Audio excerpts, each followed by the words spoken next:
Well, we could talk about J.D. Vance. Like, I think J.D. Vance, would he be a better candidate and probably closer to me in terms of policy than Gavin Newsom?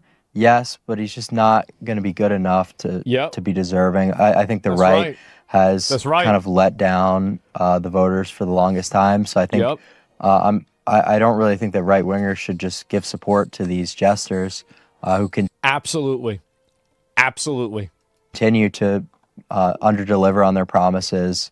Just let the Democrats win. That's kind of what I'm talking about in terms of just like why I don't support Vance as a voter.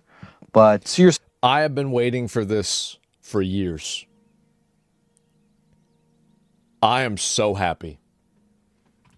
I am so happy, bro. Like, because I was worried, like, for a long time, this is a stupid idea. No, it's not. No, it's not. Your support is not guaranteed. The thing is that everybody that says it's stupid, the reason why you think it's stupid is because you're still in the cave. You need to come out of the cave. You need to stop existing inside of this little box that they put you in, and it said you can be disrespected or you can get fucked over. Well, no. I don't want to be in this box anymore. This box sucks. This is a shitty box. Saying no, they shouldn't vote for any Republican. That's right. The right-wingers should not vote for the Republican. Not unless they deliver something that matters. That's the reason why people voted for Trump. They voted for Trump because he said he was going to put that stupid bitch Hillary Clinton in jail. He was going to build a wall and stop all of the migration. And he was going to just go over and bomb the shit out of ISIS and bomb the shit out of all these people in the Middle East, these terrorist groups. That's it. That's why people voted for them. That's exactly why. Until the right actually wants to do the things that they're promising. So is there a candidate you would prefer? I assume you don't actually want to vote for Newsom. Maybe you do. Maybe you are a Democrat. No. Okay. So then who's a right winger you want to vote for? Or maybe there isn't one. No, there really isn't one. That's It's kind of doomer, isn't it? So now you're saying if you're I love how he says that, bro. He says that like a fucking boomer. Isn't one. It's kind of doomer, isn't it? How old is Michael Knowles? How old is he? Oh, wait, no, I'll watch that one in a minute.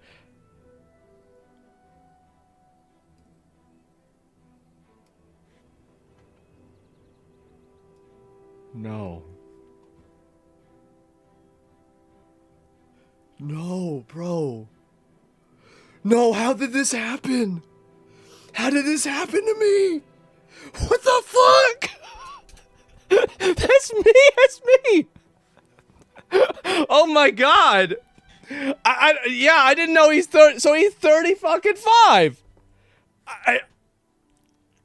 I don't know what to say, right? I don't know what the fuck to say. It is what it is. And maybe we were boomers all along. I don't know, guys. I feel like I'm not a boomer. I don't know. Maybe I am. So, and Friendly Fire, come out of the cave now, Asmon. So 35 is the new 60. Is that right? Give Trump time.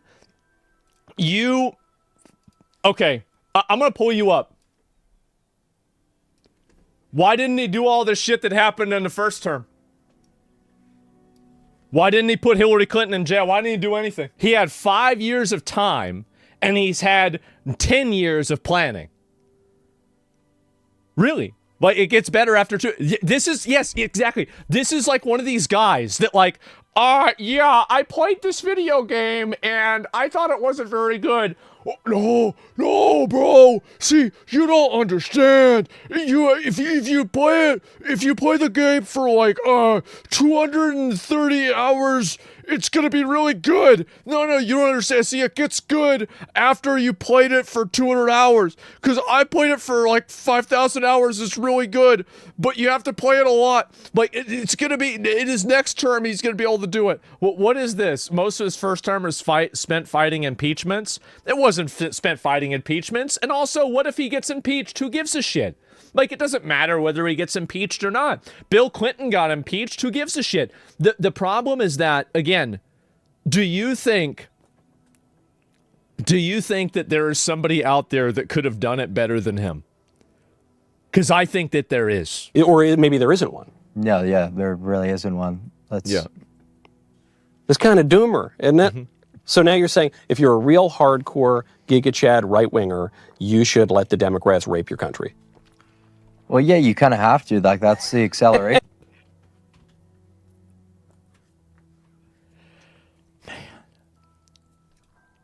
Mentality, because, like, look, what is the... I am so happy. I am so happy. People are finally stepping out of the cave. They're finally stepping out of the cave. This is amazing. Wow. I let it all burn down. Absolutely. Right going to do other than just and this is, and also there's another thing about this is that you see how Michael Knowles creates this like emotional ploy by using the word rape and trying to frame it in a way that would make him sound like he would be a, you know, like an evil person or a bad person for saying and agreeing with this. And then he just goes, yep. Right-winger, you should let the Democrats rape your country. Well, yeah, you kind of have to. Like, that's the accelerationist mentality, because, like, look, what is the right going to do other That's fucking right. than just, like, a small win here and, like, you know, maybe overturn Roe v. Wade on, like, a federal level, but abortion is still allowed, like, state to state, so it's like it really doesn't do anything. It's like if these people are just going to, like, continue... Maybe you deport 2 million people, maybe okay, but there's still 28 million more, right?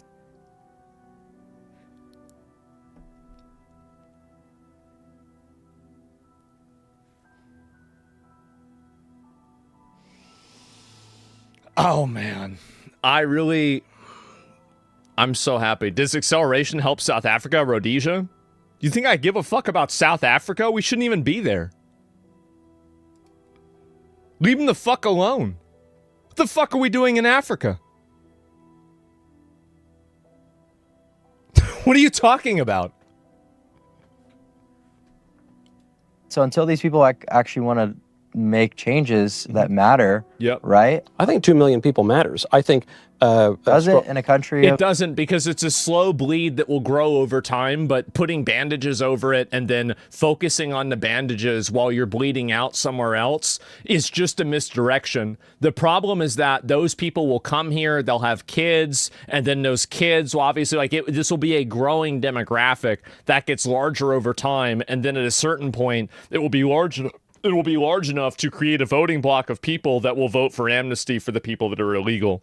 That's the reason why Michael's viewpoint is wrong, is he's not thinking about the longitudinal perspective of this. This sounds like a great idea inside of the context of the next 2 years or 4 years, but inside of the next 30 years or 50 years or 100 years, this is very clearly a problem.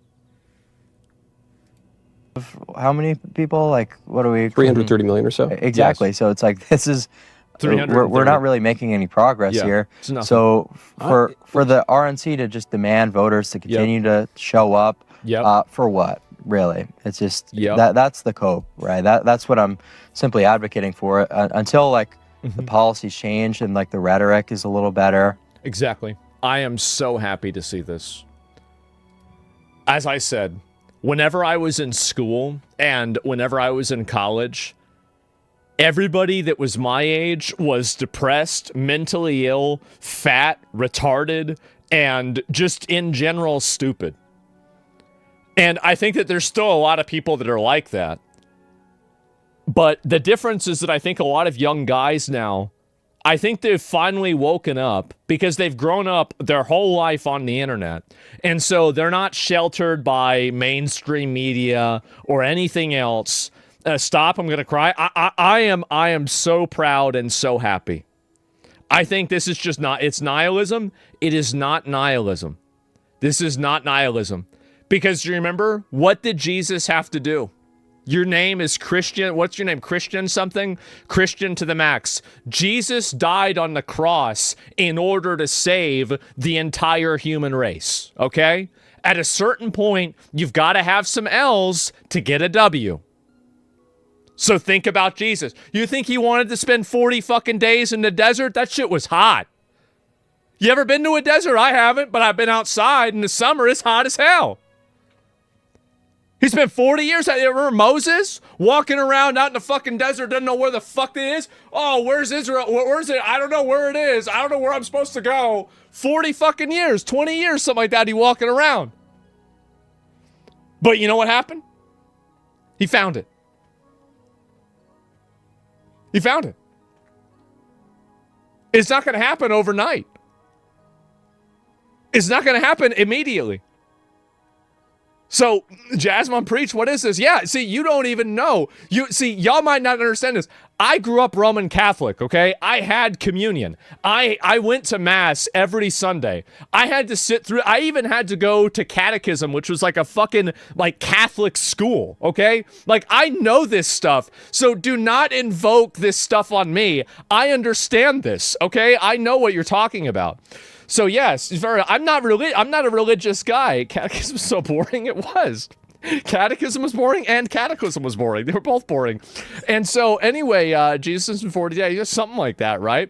And you had to deal with torture. I have. So, and it's simple. People should take their own side and not worry about the party. Exactly.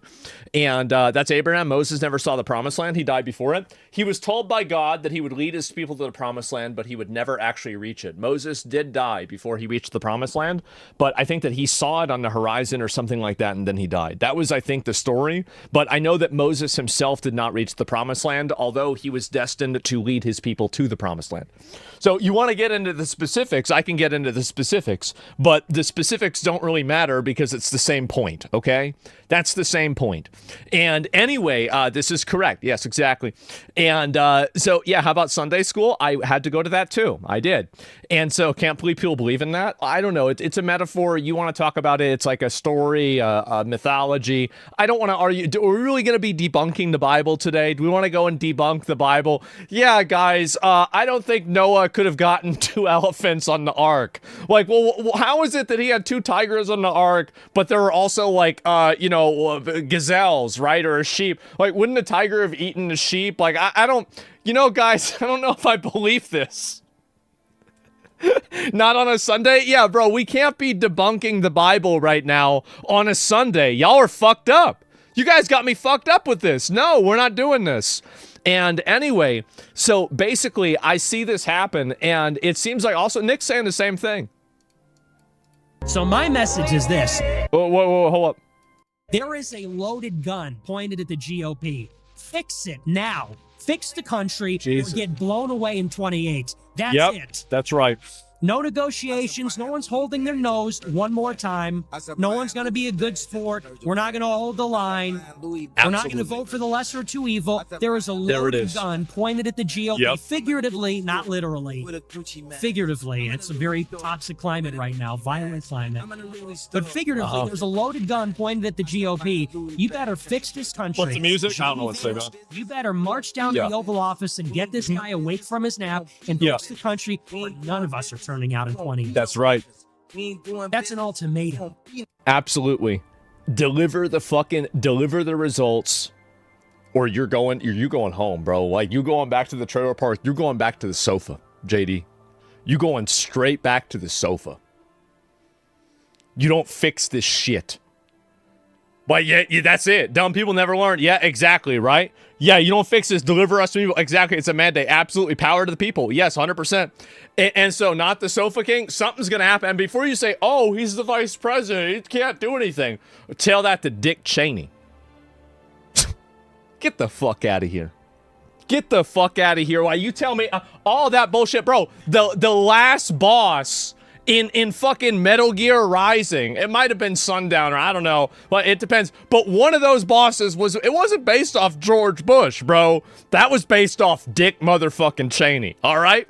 And so Dick Cheney was a boss, though? He was a boss. Now, he was a boss of wasting all of our fucking money and replacing the Taliban with the Taliban and causing problems and unrest in the Middle East that we're still dealing with now, and in general, wasting American lives, money, and time. Yeah, he was but he was the boss. Now, he was the boss of something that was retarded, but he was the boss. So yes, anyway, yeah, shot a guy in the face, nothing happened to him, right? There it is. So I'm very glad to see a lot of the young guys now that are willing to and open to the idea of no longer allowing themselves, because this is the trick that the American population has been they've basically been caught into doing, right? Let me go ahead. I'm going to show you guys. This is exactly the way it's been. And let me go back, and I'm going to show you guys exactly how this has happened over the years. And I'm talking about over my entire life. So basically, you have a Democrat and you say, this is bad. I wish that it was like it was back in the day when there was a Republican president. And then so you vote for a Republican. And then so things get worse. And then you think to yourself, oh shit. Well, okay, I voted for this guy. He's not doing anything. Things are just getting worse. You know what? I'm just going to vote for a Democrat this time. Maybe they'll actually get better this time. Okay, so then you vote for a Democrat, and then they get worse. And then after that, you're like, God damn it, man. They're getting worse again? Shit. Okay, we have to vote for a Republican because we can't afford for things to get worse. Things are just continuing to get worse, and this is crazy. And then so you know what you do? You vote for a Republican. And you know what they do? Shit! Things are getting worse again! And so we gotta change things. Okay, all right, okay. So this time, we're serious. We're not gonna put up with any more of this Republican rhetoric anymore. We need a real, honest-to-God, American working-class Democrat, okay? So we're gonna vote for one of them. Then you vote for the working-class American Democrat, and it's like, wait a minute. They didn't do anything. It got worse again. How did it get worse again? And so this is it. A little better, a little worse. And every single time it gets worse. Every single time it gets worse. And the reason why it gets worse is because people are captured by this binary thinking. They are captured by choosing the lesser of two evil. And you know what happens whenever you spend 50 years choosing the lessers of two evils? You have the greater evil. Because it is the sum of all of its parts. That's what's happened.